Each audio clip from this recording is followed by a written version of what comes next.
Are you sure that this is the right night? Twilight asked as she peered over the crest of the hill at the target. Luna nodded. I am certain. My sister has always maintained that it was a dream this very eve which convinced her that ascension was possible. But it's been 6 hours and nothing has happened. No great inspiration. No visions of Star Swirl the Bearded. Luna tilted her head. My sister has never said that Star Swirl served as inspiration for her ascension. That's not the point. Twilight waved her hoof over the sunset hill, gesturing towards the white unicorn, who sat calmly sipping tea in a blanket in the valley on the other side. She's just sitting there, drinking tea. Luna frowned. 'Tis true that her dreams have been most unenlightening, but Celestia's dreams seldom were much like those of ordinary ponies.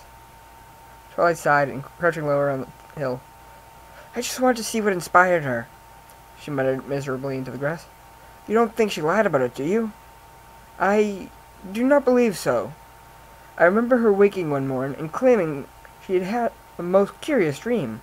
Indeed, 'twas to understand her dream that I spent so much time seeking to discover how I might observe them myself. Oh, I don't think anything in this dream is weird. It's boring. I mean, look at it. Twilight waved her hoof at their surroundings.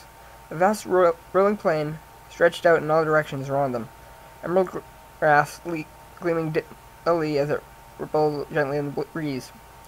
Above the sky was almost impossibly blue. The brilliant sun, fixed high in the heavens, casting its light across all the land below. Celestia's coat shone, the white unicorn practically glowing as she lay on her fuzzy blanket and sipped at a cup of tea, which never seemed to grow cold or empty. It may be boring to you, but but on one such as my sister, this seems as likely a place as any to attain enlightenment. I mean, I like it. It's nice here, but... Luna nodded gravely. In truth, I am unsure of what to expect. Dreams and portents are fickle things. I know. I read predictions and prophecies too. But I was thinking there would be something, you know? Twilight gestured vaguely. Clover the Clever going to tell her about the magic of friendship. Ancient wizards speaking to her in riddles, hinting at the route to her immortality. Mystic voices from beyond, telling her that she would rule over Equestria and raise the sun forever. Something! Twilight pounded her hoof into the top of the hill, but the rippling grass was unmarred. The rich earth beneath somehow soft, but at the same time unyielding. Are you sure she didn't tell you anything about her dream? I know as much as you do, she said. That, one morning, she simply knew that she must become an Alicorn. That one day she would come to rule Equestria, and that it was within her grasp, if she but discovered a new source of magic. Luna shook her head. 'Twas the magic of light that she discovered, the ability to bend it to her will, to bid it to show her what it had seen. It was a new kind of magic, just as I discovered the magic of dreams, and you harnessed the magic of friendship. But she knew not why it was of such import that she succeed, only that she would, that she must, for the sake of all pony kind. Yeah, she told me that as well, Twilight sighed, ruffling her mane with her hoof. Is there something we missed? I'd hate to think we came up with a spell to view 1,000-year-old dreams for nothing. Luna pursed her lips. I do not believe so. The dream with the carnivore's cake is most entertaining, but I do not believe that it is what led my sister to the secret to eternal life.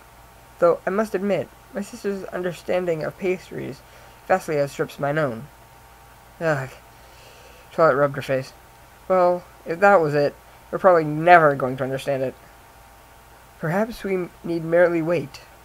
I hope so. Time spells only work once for any given pony. If this isn't the right night, we're going to have to spend another 2 weeks coming up with a new one so we can try again.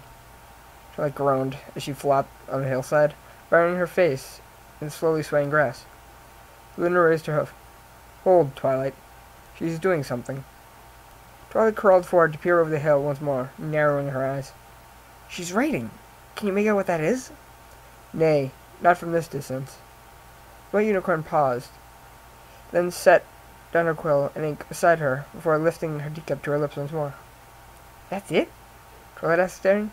It should be longer. It may be irrelevant.